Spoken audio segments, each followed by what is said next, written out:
All right, so for today's goal, it's going to be try to maintain. Let's see, I don't even know how many people are in this, but it's going to be try to maintain and get in place 100. All right. Hey guys, so I decided I was gonna do a voiceover, because I'm gonna kind of speed run through this group ride, aka race. I say aka race because I believe this was one of the big events that was on Zwift. So it had like 700 people, and so it was more 700 people. Out of those 700 people, like 400 are more like higher rank riders, group A, B, and C perhaps. So just gonna go through here. We're on a climb. And my goal for this race was, I did say in an initial stage, was to get top 100. But to be honest with you, I did not realize that there was almost 700 riders. So I had to adjust that because I'm getting back into training. I was sick for a while. Also, I was overdoing it with training for a little bit and caused my left knee to have some aggravation. So I can't ride as frequently right now as I want to unless I would continue to aggravate the knee and disrupt the healing process. So I am limiting rides right now. But the goal here was to kind of maintain a steady position. That was fairly easy for me, not overdo it. And then slowly attack every time there was a major hill on the ride, and try to use that hill attack to kind of slowly get my position to a higher ranking. So as you can see, we're going to push past this a little bit and run through this. A lot of the ride, which I was glad for, was very easy paced. It was very comfortable, to be honest with you, and that's what I kind of was looking for. I didn't want to have to kill myself. I know in previous videos I've told you guys, when you're coming off of an injury, when you're coming back from being ill or sick, you kind of want to take it easy. You kind of don't want to go above and beyond because it's just not necessary. And as much as you might think like, hey, I got to get back to where I was, like everything is baby steps. And it's way easier and better to just start at a slower pace and slowly progress back to where you were than to try to start where you left off and, cause yourself to either get injured or to just not be able to be where you were. And you might just feel like, oh man, I suck. I'm not where I am. So for the psychological, mental, and physical benefits, it's way better, in my opinion, of course. There might be some scientific evidence to that, I'm not sure. But way better to start off at a slower pace and then over time get back to where you were. Because trust me, you will get back to where you were. You're just going to take a little bit of time. But that taking a bit of time will be a big improvement for your longevity. So here we are not on another climb. I think, funny enough, in this event, there was it was a loop we were doing. So every loop had a 0.4 mile climb, a pretty high climb. Also, this was a New York City route map that they chose to do. So these New York City maps have oftentimes a bit of hills, nothing crazy, like short distant hills. But I used that to my benefit because when I started training on Zwift, I did a lot of hill training. Now, when I did a lot of those hill trainings, that kind of just got my body used to being able to climb in this virtual game a lot more. So my body kind of got used to it. So I kind of enjoy the climbs. Obviously, I'm not super fast, but the longevity of the climb I can do for a while. Like I can probably do a climb for 2 hours if I wanted to and feel pretty like not too bad. That's if I'm not pushing it 100%. So yeah, now let's get to where we're at. We're at place 223. Now right here, I do want to note something. Most of the riders that were in this group were not your low level riders. So even in number 330 out of that 700 group, these were not like slow racers. These were not like your beginner racers. So that kind of showed me that even out of that 700 people, most people were either intermediate or somewhat advanced, because at the end I'm going to show you the numbers that the top 10 and top 5 people were putting out. And it was just insane. It just kind of showed you like these were like level A that they categorize in Zwift. And I will tell you, so Zwift has, I think it's A, B, C, D, E, 5 categories, and they categorize you in A, B, C, D, E based on your race score and also your FTP. So if you don't race, usually if you ride and you get an FTP, they'll kind of give you like a starting point where they think like based on this FTP, you should be in this race category, right? And so what you'll find is E is your beginner stage level of riding, where it's pretty or very easy. These are like people that don't have any fitness, are new to fitness, and they're just getting on the bike for the first time. Then we have D, which is basically, let's say you've been Zwifting now for 2 months and you've got a solid baseline now in cycling. That's where you would be category D. And usually you're going to hold out in category D for a few months, and then you're going to, maybe plateau a little bit. And once you you break out of that plateau after a few months for most average people, right? Then you'll get to category C. C means you're an intermediate, right?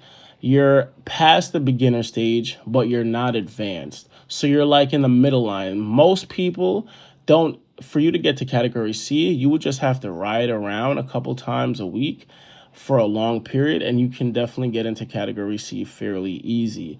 Then they have category B, which is, I believe, if I'm not wrong, that's what I would call you're a advanced cyclist, but you're not on like a pro level, right? Or you don't have pro abilities yet. So for, B category riders now, these are like hobbyists, like people that are actually into cycling, cycle very intensely. They're either following some type of routine, regimen. They're not just freely riding for the most part. And so with the category B, that would be the level right before you're like super advanced, or like you're a really advanced cyclist. I would say you're an advanced intermediate cyclists when it comes to B riders, right? And when it comes to A, these are basically the best riders in the game. For you to have an A ranking cyclist, for you to be an A ranking cyclist, you have to be pretty good at cycling. Put it that way. If you can pop into Zwift with no cycling background and be an A-rank rider, you are a beast. You are a god amongst men, and you need to get your abilities checked out soon, because yeah, you're amazing. So that's where we are. For me, I'm in category C, and I think it'll take me a while to get into category B, because cycling is definitely hard. It's not easy. I want to show you guys right here. I was on this climb, right? And I was thinking about it like, yo, this climb was not the easiest, but I'm like, yo, I'm in place 183, and I'm putting out about 75 to 80% of my effort on this climb. And I'm like, wow, if I'm only place 180, I could just imagine what the top 25 people are putting out. And that just showed me like, wow, there's people out there that are really, really fit. Like people out there that are really, really doing this, So Yeah, so back to the ride now. Around here, we're close to finish with the ride. They had a huge climb in this New York City map, close to the end of the map. So, or the end of the race, rather, or event, group ride, whichever you want to call it. So, one thing I got out of this ride was sometimes you have to be honest with your skill level, right? I know I said I wanted to be top 100, but I didn't realize there was 700 people in this race.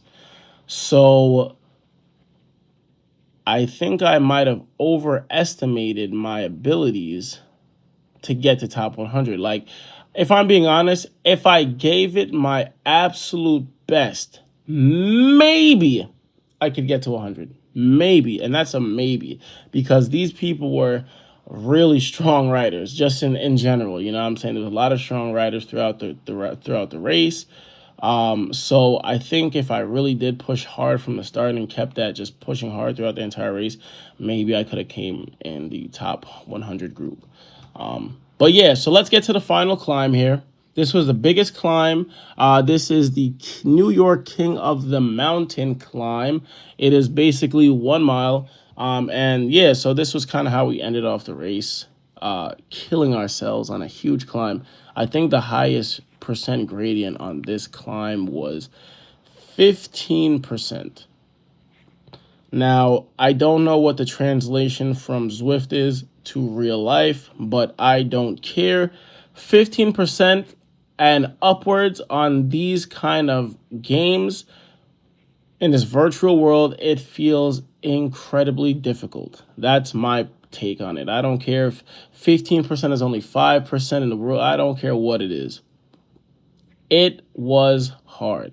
That's basically it. You know what I'm saying? Like, so if you're going to put out a maximal effort on like a 15%, 16% climb, you're going to need a little bit of fitness in there. You know what I'm saying? Because you'll burn out really fast trying to push hard on these kind of climbs if you don't have a decent level of fitness. And that kind of always pushes me and motivates me to continue riding, continue trying to grow my fitness, because I love to look at things on like a month-to-month basis. Like, okay, I was pushing this amount or this time, or I did this climb at this time frame at this period 1 month ago. 2 months later, I did it 4 seconds faster, 5 seconds faster, 30 seconds faster. So I like to see progression that way. I also like to see progression in daily rides or just daily movement where I feel better. So say I was doing this climb 4 months ago and it felt super hard. I would like to 4 months later at the same pace feel like it's a little bit easier. And that's my main goal when it comes to this cycling thing. I don't race a lot on this, to be honest with you guys. I do more group rides, workouts, and just regular rides because I don't want to get too competitive yet. I just kind of want to make sure I grab a strong baseline on cycling, which I don't want to injure myself, which I almost already did overtraining, because your quads get beat up in cycling. I don't care what anyone says. Your quads get beat up. So, you know, for me, the biggest goal is, you know, in this new cycling world, try to get better month to month. Another thing in cycling that this app offers is you put in your weight. And from what I understand is your weight will manipulate the the intensity or how much resistance is in your cycling. Oh, wait, hold on. I didn't want to cut this, but that guy that just uses featherweight, I remember I was riding and I was telling myself like, yo, I got to get past that guy. Then there was another person in front of me and I was like, man, you know what? Forget it. I got to put in a nice little effort at the end, try to boost myself to get past them and, you know, make it cross the finish line. Obviously, that was some try hard thing and you didn't really need to do that. But I like kind of doing that, seeing people alongside of me push themselves. Also, I don't mean to cut that as well, but I want to show you guys something. Jnogueira, 49 minutes. This guy did this ride in 49 minutes at an average of 524 watts, 6.1 watts per kilogram. So basically what they call this is weight doping. And what you basically do is he could probably be a 200-pound guy, and then he's put himself to be like 125 pounds. And so what that does is you're able to put out power as if though you were a 200-pound man, but the game will kind of think you're 120 pounds. So when you're going up a hill, the resistance will be set as if though you weighed 120 pounds, but you're able to put out power at 200 pounds. So this is how you would be able to do 600 watts for an hour, 500 plus watts for an hour.